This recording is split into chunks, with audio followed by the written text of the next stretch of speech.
Hello student, my name is Rakesh Kumar. चलिए शुरू करते हैं आज का लेक्चर।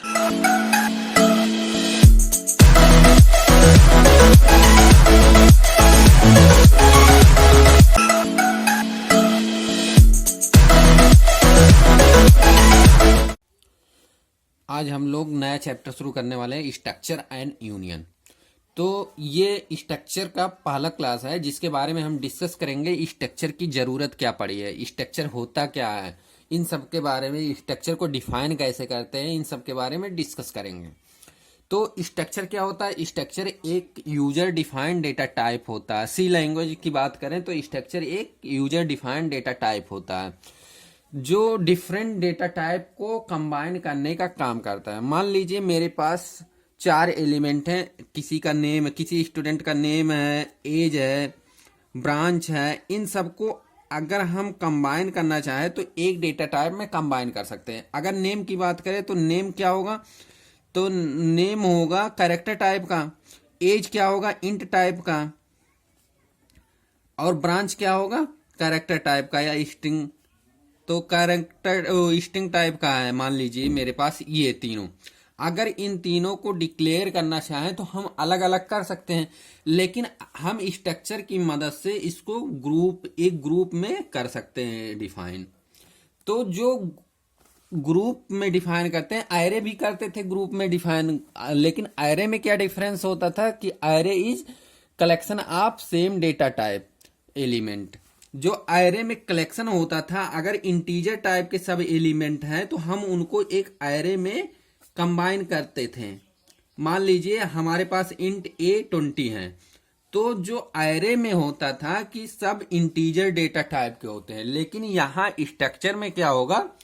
सेम भी हो सकता है, डिफरेंट भी हो सकता है।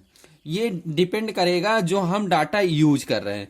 तो एक्चुअली स्ट्रक्चर क्या हुआ कि जो एरे की तरह ही है, लेकिन क्या कर रहा है कि इसमें वो डिफरेंट डेटा टाइप कलेक्शन भी कर सकता है। तो यहाँ हम पॉइंट लिखें, it is somewhat similar to an array but an array hold data of similar type only, but structure on the other hand can store data of any type which is practical more useful. तो structure जरूरत समझ में आ चुका है। तो अब हम देखते हैं कि स्ट्रक्चर को डिफाइन कैसे करते हैं।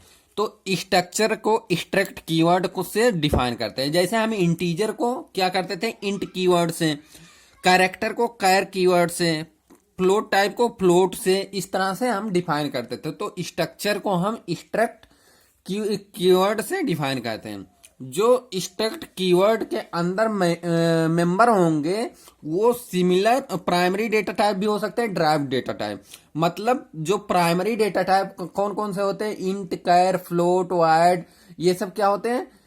Primary data type. और सेकेंडरी डेटा टाइप में एरे आता है, स्ट्रक्चर आता है, यूनियन आता है, ये सब सेकेंडरी डेटा टाइप है। तो जो स्ट्रक्चर है combination of primary and secondary दोनों तरीके से भी हो सकता है। या तो प्राइमरी डेटा टाइप हो, या तो सेकेंडरी डेटा टाइप का कॉम्बिनेशन हो, या तो दोनों का मिक्सर हो। तो स्ट्रक्चर क्या कर रहा है? सिर्फ डेटा टाइप को कंबाइन करने का काम कर रहा है। यहाँ इसका सिंटेक्स देख लीजिए। सिंटेक्स क्या है? ये स्ट्रक्ट कीवर्ड है, इसके बाद स्ट्रक्ट कीवर्ड के बाद उसका नाम लिखते हैं स्ट्रक्चर का। तो स्ट्रक्चर जिसको बोलते हैं स्ट्रक्चर टैग, और करली ब्रेसेस के अंदर जितने भी मेंबर को हमें कंबाइन करना है, मान लीजिए इन तीनों मेंबर को कंबाइन करना होता तो ये तीनों लिख देते हैं। और उसके बाद जब करली ब्रेसेस क्लोज होगा तो यहाँ टर्मिनेटर लगाया जाएगा, मतलब सेमीकोलन कंपलसरी है। तो ये पूरा होता है स्ट्रक्चर का डेफिनेशन। पूरा स्ट्रक्चर ऐसे डिफाइन किया जाता है। अब हम देखते हैं एग्जाम्पल के द्वारा। अगर हम एग्जाम्पल की बात करें तो सबसे पहले स्ट्रक्ट कीवर्ड लगाना पड़ेगा, उसके बाद स्ट्रक्ट टैग लगाना पड़ेगा। मान लीजिए जो स्ट्रक्चर का नाम है वो स्टूडेंट है, स्टूडेंट। इसके बाद कर्ली ब्रेसेस में जो उसके मेंबर वेरिएबल है, जो वेरिएबल के साथ हमें बनाना है, मान लीजिए एक नेम है कैरेक्टर टाइप का, तो अगर हमें इसे स्ट्रिंग में प्रेजेंट करना है तो हम इसके आगे एरे लगा देंगे। मान लीजिए 20 कैरेक्टर का वो स्ट्रिंग है, और हमारे पास जो उसका एज है उसके लिए एक इंटीजर वेरिएबल ले लिए, फिर उसका जेंडर के लिए एक कैरेक्टर ले लिए, जैसे फीमेल के लिए एफ, मेल के लिए यम। तो 3 वेरिएबल के मेंबर वेरिएबल के साथ हम स्ट्रक्चर बना देते हैं। फॉर एग्जाम्पल ऐसे पूरा जो स्ट्रक्चर का फॉर्मेट होता है सेम इसी तरह होता है, जैसा कि हम सिंटेक्स में अभी आपको बताए थे। यहाँ देखिए, हम पहले सबसे पहले सिंटेक्स की बात करते हैं। तो सिंटेक्स में स्ट्रक्ट कीवर्ड, स्ट्रक्चर का टैग मतलब स्ट्रक्चर का नाम, फिर उसके अंदर जितने मेंबर वेरिएबल, हम जितने वेरिएबल को कंबाइन करना चाह रहे हैं वो। तो एग्जांपल में देख लीजिए, हमारे पास अगर स्टूडेंट स्ट्रक्चर हम बना रहे हैं तो उसमें जो उसकी मेंबर वेरिएबल है, नेम है, एज है, जेंडर, तो इन तीनों को डिफाइन कर दें। उसके बाद ये जरूरी है टर्मिनेटर लगाना। ये तो हमारे पास स्ट्रक्चर डेटा टाइप क्रिएट हो चुका। ये जैसे है कि इंटीजर डेटा टाइप तो इंट, कैरेक्टर डेटा टाइप तो कैर, फ्लोट डेटा टाइप तो फ्लोट, ये सब है।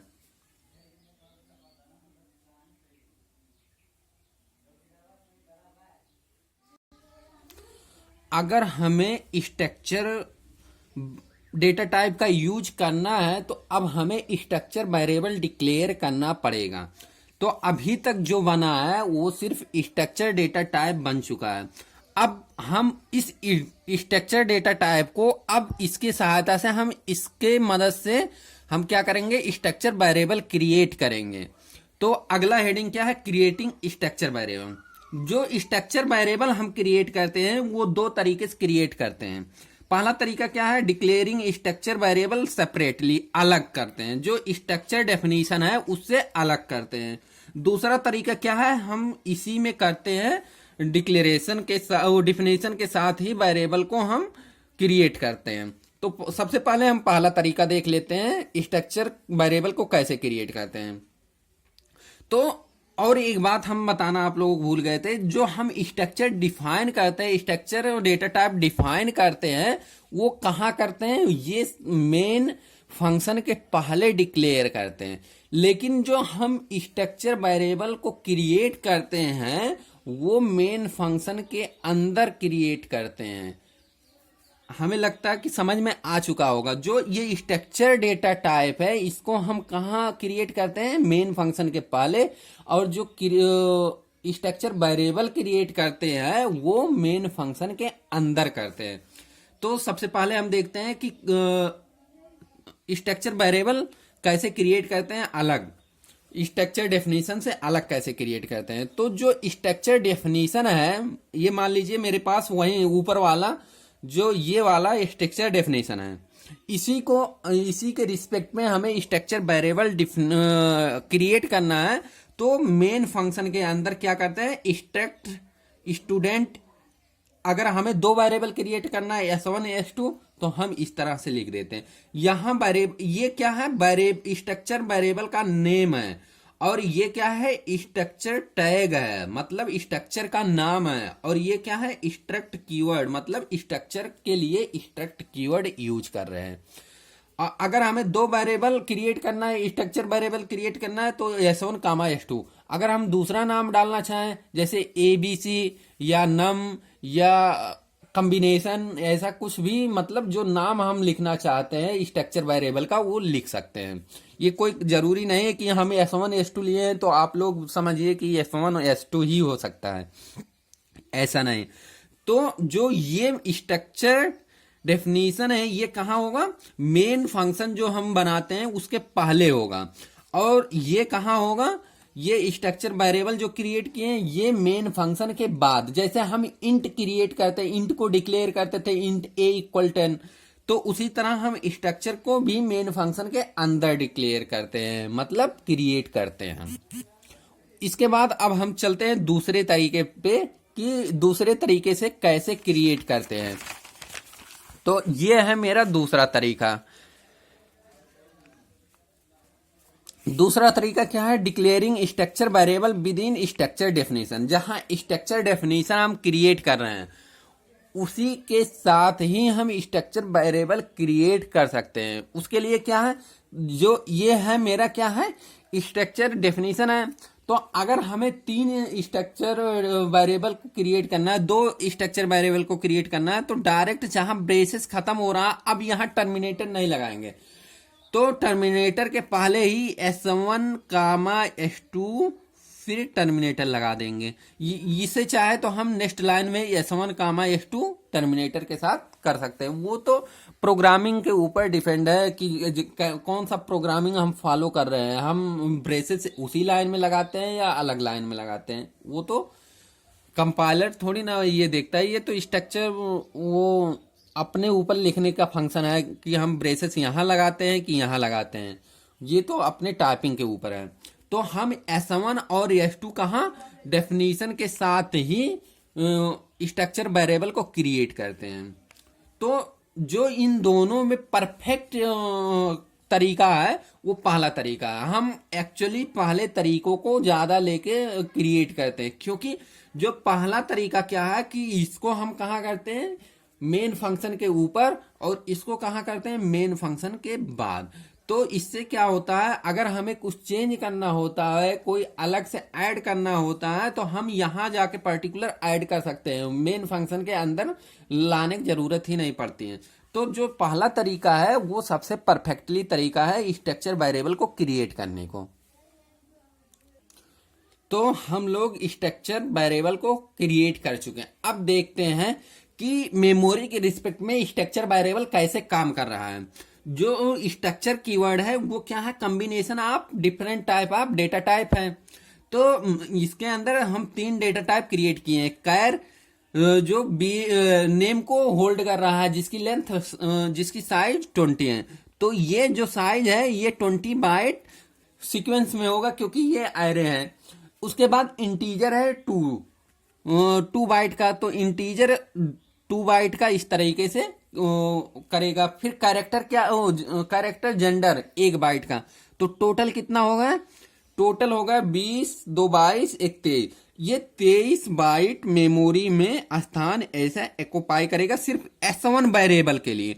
S2 वेरिएबल के लिए भी अलग अलग, S2 वेरिएबल के लिए कहीं और दूसरी जगह इसी तरीके से 20 बाइट नेम के लिए, 2 बाइट इंटीजर एज के लिए, 1 बाइट किसके लिए, जेंडर के लिए।